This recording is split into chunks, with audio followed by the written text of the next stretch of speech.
Good morning, ladies and gentlemen. You are currently listening to the Daniel's Den podcast. Today we have our certified boomer juice to keep me nice and fresh and awake. Salute. So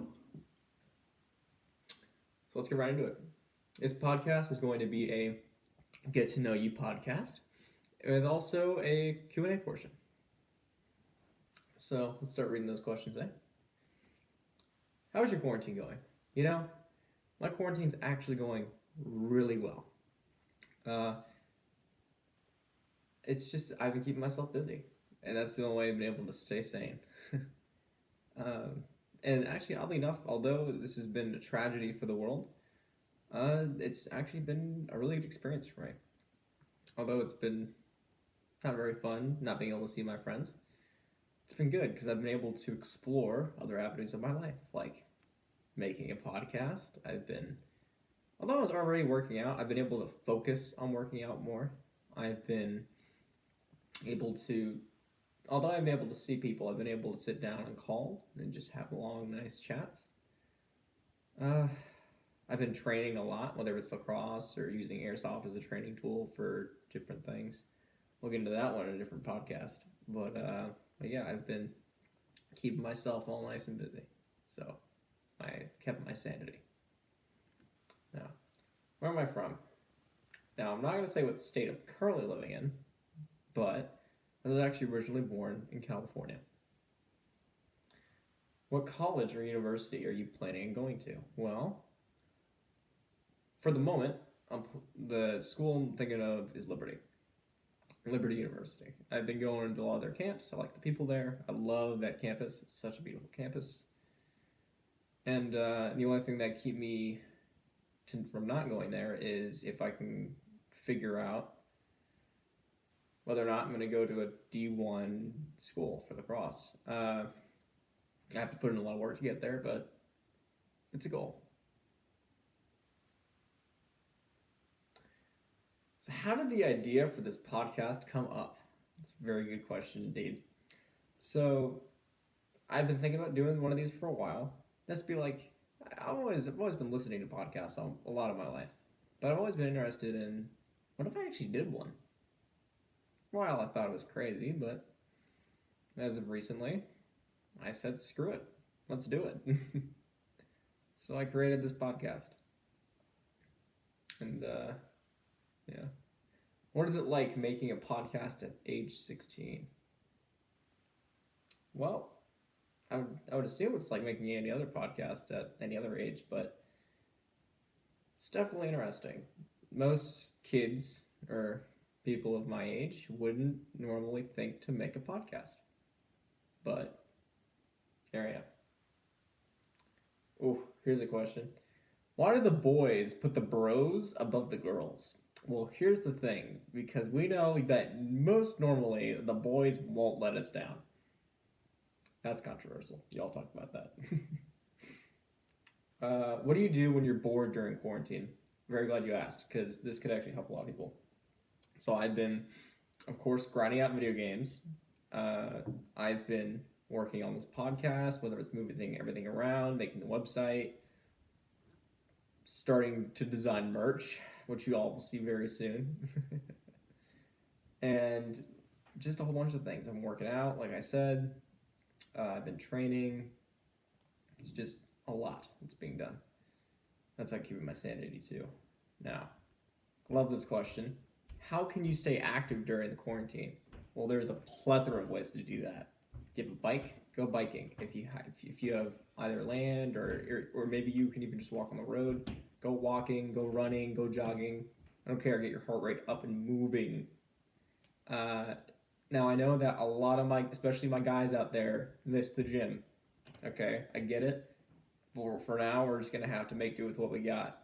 Personally, I have this I want to say 50, 60 pound dinking bar I use that I found in my garage. Does somewhat of a trick. It's not like real weight, but hey, I can use it. Resistance bands. I do not know what to tell you. These things have helped me keep out of workout ruts during this quarantine. It's been like godsend. And there's so much more you can do too. Like remember body weight exercises. If you can find things that are weighted, try it.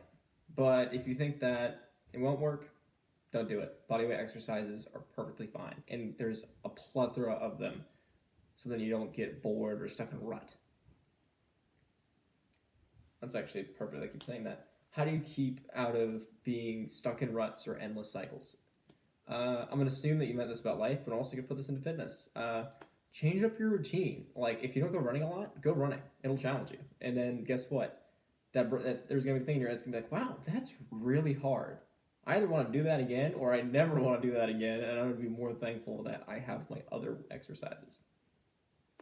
And then of course there's resistance bands. Oh my gosh, I've got hundreds of things to do with resistance bands. Uh, there's that. There is this digging bar has been really interesting. Actually, I've been using that.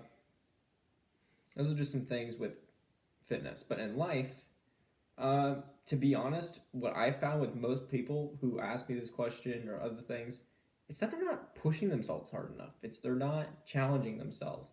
Now, sometimes there's like emotional ruts, and then personally, I haven't found any good ways to figure that one out. For me, it's just I gotta wait it out, or I gotta wait for something to change. And is that very proactive? No, but personally, that's all I got, and that's all the opinion I can really give is mine because this is a podcast with just me on it until we have special guests on, and then we can ask for their opinions.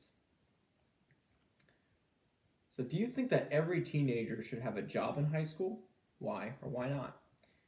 This is a very interesting question, one I didn't really expect, but the more I think about it, the more I have an answer for y'all. So, my opinion, only do it if you want extra cash. Otherwise, the thing is that you probably shouldn't be doing it because it's taking time away from schools, it's taking time away from your friends and other hobbies. But there's also a lot that you can learn from it. So you can learn teamwork, you can learn leadership skills. I know it sounds weird because chances are you're going to be at the bottom of the food chain coming in as a high schooler, but you know what? You can still learn a good amount from it. You grow to respect the people who work at wherever you're working more and more, especially because a lot of teens tend to go into things like Walmart or maybe waiting tables, stuff like that. And then you have a newfound respect for them, for everyone who does that, because it can be hard, like day in and day out of you doing that. Man, like I wouldn't want to be doing that personally. Um, take a drink real quick. But I do not think that every teenager should have to have a job. But if you need to, you need to. Sometimes, and it sounds weird, but sometimes kids gotta work to pay off bills to the family too. I'm very grateful that I don't, but I know that there are some families who have that issue. So to answer your question, no, I do not think that they should have to, but sometimes might be a good idea. Now, how to manage stress. There's a lot of ways to do this, and they're all personalized to each and every one of you. Personally, I like to work out. That makes me get all like my physical stress out of my body a lot of times. But all the mental stress is like take a break. Like I'm gonna give you an example. Like sometimes when I get just overwhelmed by homework or papers or something else, I just take a break for 5 minutes. Maybe just close my eyes. Not going to sleep, but just resting my eyes for like 10 minutes.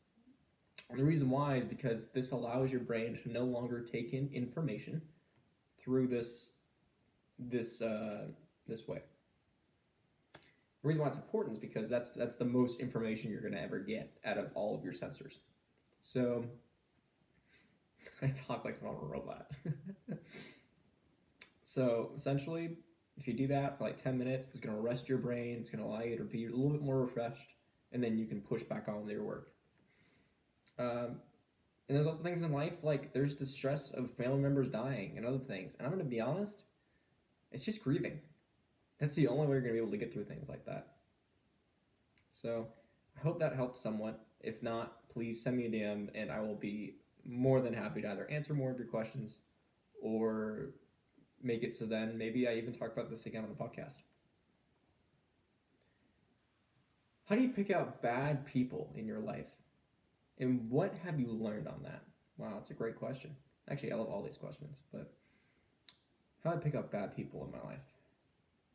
Well, I want to be, most of the time, you either see it right away or you don't see it until long down the road, in my experience. So, the thing is that with people who are going to be bad generally or like toxic, most of the time you'll see it right away because they'll be acting a fool themselves. They'll be picking on others. They'll be bashing people down, mostly verbally, but every once in a while you'll see them physically doing that too. And there's just a lot. And I think everyone has seen their fair share of people who probably aren't the best to have in your life. Uh, Actually, I just thought about this. Maybe it's a boyfriend, maybe it's a girlfriend. In those situations, it's just gonna come down to who they are as a person. So, if you can't get along with this person and you two always fight, I'm gonna be honest. A lot of the time, that probably means that there's some bigger issues, and chances are you're not gonna get over those. And even if you do, old feelings linger. They're not usually for the best either. So, with that, that's a lot of my experience. Oh, with the people who are long term, who you didn't realize until later. Although you may have built friendships with these people, if it is recurring to the point where people are around you are saying this person should not be here, this person is going to bring you down more and more and more, or really anything like that at all from anyone that's around you, because guess what? You can't see into you always. Sometimes people have to see things in you in order to work. So listen to your friends, listen to your family. That's one of the biggest things that you can do. Never take everything on your own. God didn't make us that way. We were made to be in community. There's that, and then of course you might not want to believe it, but there's going to be this lingering feeling in your heart, in your mind. That's just kind of like, why am I here? Or really thoughts too, feelings, thoughts. It's just like, why is this happening to me? Why is this person here? Should I really keep going with this? Okay, here's the thing. If you have to ask yourself, why am I with this person? Why am I near this person? Why am I talking to this person? You probably shouldn't be talking to them because you have some issues that you got to figure out, and maybe even they have some issues they got to figure out depending on what's going on. So those are some of the thoughts that come to my head right now. If there's some thoughts that you might have, I'd be happy to hear them. Oh, this is interesting. How do you feel about the decriminalization of marijuana and other recreational drugs? So, there's a couple ways I feel about this. One, personally, I'm not into it. I'm not into drugs and stuff. Never, probably will never do them. But I could see why some people would want them. I'm not saying it's good for you. I'm not saying a lot of drugs are bad for you. I will say that, but I'm not gonna. I don't know about a lot of the things about marijuana. Some people say that it makes them paranoid. Some people say that it makes them super relaxed. Some people say it helps them work. Actually, there's even groups that are doing marijuana and they getting into Brazilian jiu-jitsu because they find that they're more focused and it's actually almost safer. I don't know how realistically safe that is. I've just heard about it. Uh, but I do know this. With this, a lot of people will stay in jail when they're supposed to instead of getting released early.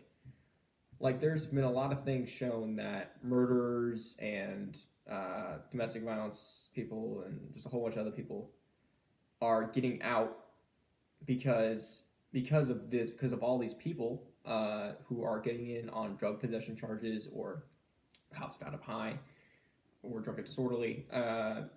Because all those people are getting pushed into the jails and they're just not having to serve their time, people who were supposed to be here 25 to life or 15 to 20, stuff like that, are now being pushed out within 5 years.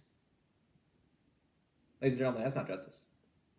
So the thing is that it's probably for the overall best that these drugs are now becoming legal again.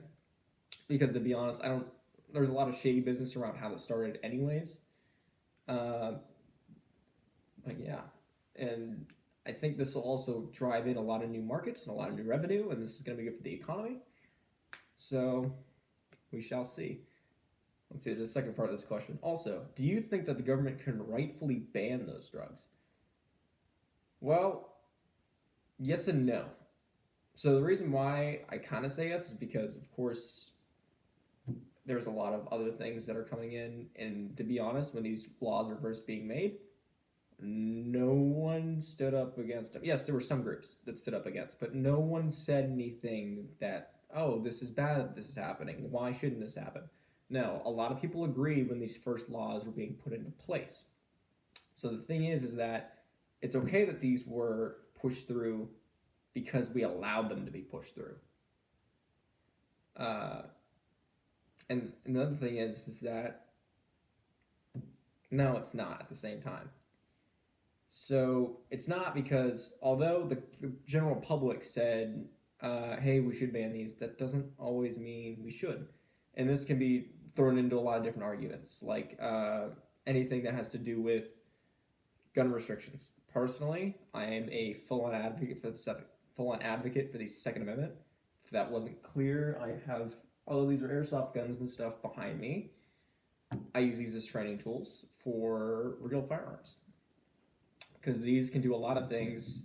Like I can't go to the range all the time, but I can use these to do dry fire and everything to like get my mag reloads in and to work on even at home just transitions and everything and moving with a gun. You can't do that at a flat range, but you can do a lot of other things. At never mind. Anyways, so essentially, what I was getting with that is that Second Amendment says shall not be infringed. Although there have been laws that are infringing on the Second Amendment, the general public still said, "Hey, let's do it." So those rights have now been infringed upon, and they're now being lessened and lessened.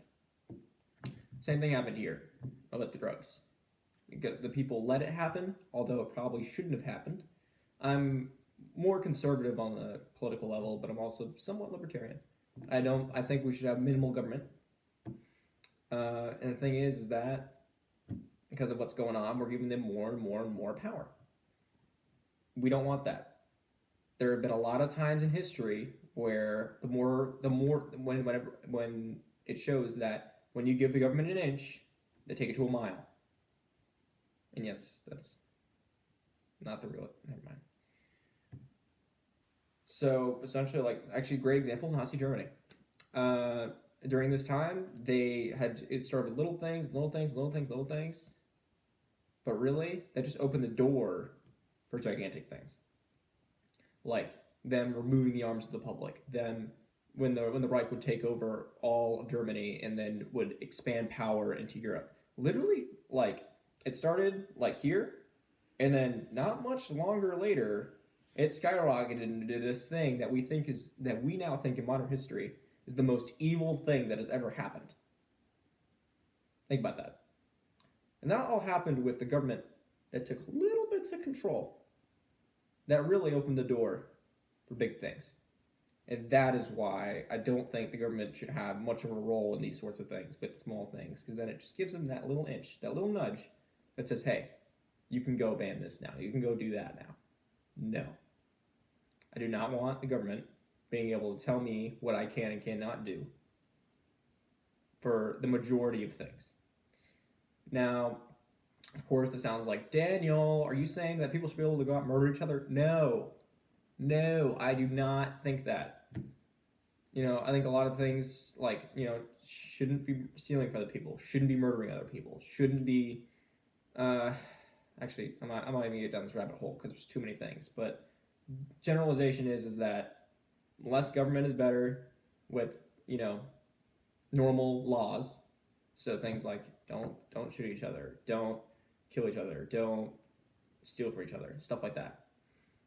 But it shouldn't be the whole nitpickiness of, hey, you're not allowed to have these little things. You're not allowed to have these other little things. You know, like you can't have bump stocks or whatever it is. You can't have a certain drug. Now, I will say this: it is proven that certain drugs are going to just make you more addictive, and then it's legitimately going to kill you, and that is different. And there's reasons why we have regulations saying certain dosages of different medications, and then there's also reasons why certain medications have been, and drugs even, because originally, remember, all medications were drugs at one point, uh, or most is what I should say. Uh, so these things were originally made for good, and then the more we learned about them, the more we started to not use them because we saw it was hurting more than it was doing good. Like cocaine. Cocaine was originally a pharmaceutical drug. And then guess what? We learned the effects of that. And then it was like, nope, none of that. So this is why we don't use that anymore.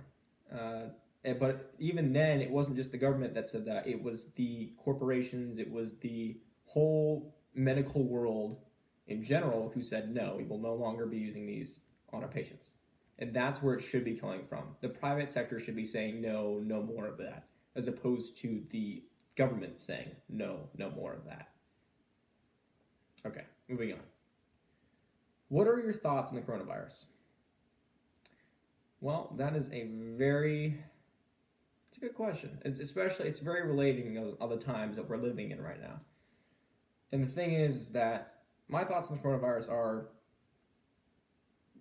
the Chinese government probably spread this to do some tests.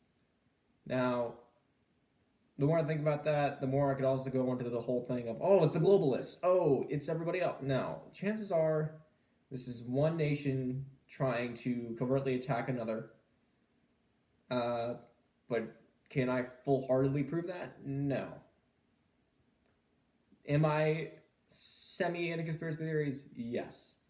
But from a lot of the research that I've been seeing, a lot of the things that have been coming out, like, guess what? This virus was actually out well before everybody had started talking about it.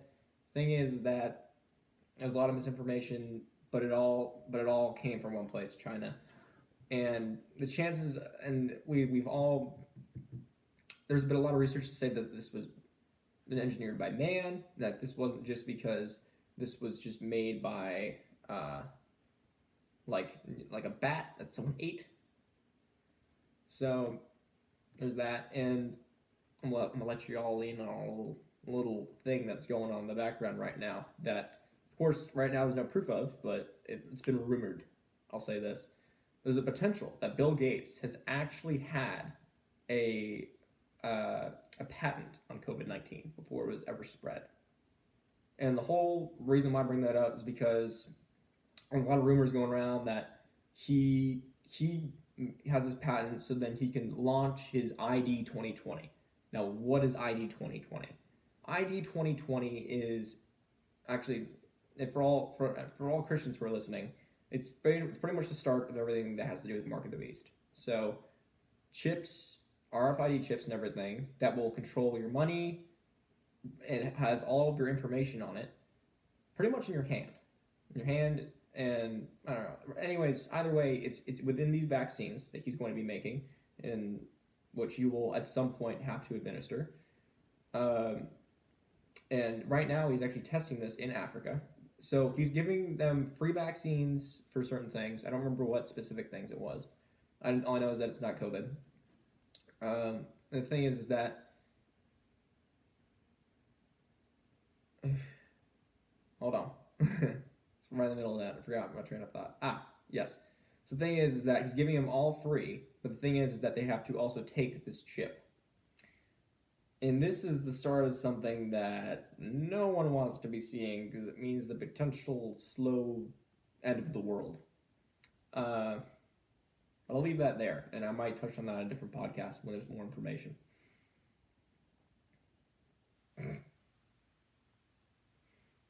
What truths are relative and what truths are objective? You know what I'm going to do? I'm going to touch on that on a different podcast. And I will be seeing you all hopefully very soon. Please keep checking on the website for the merch, and I hope you all have a lovely rest of your day. This has been the Daniel's Den podcast, and this is your host, Daniel Lafferty, signing off.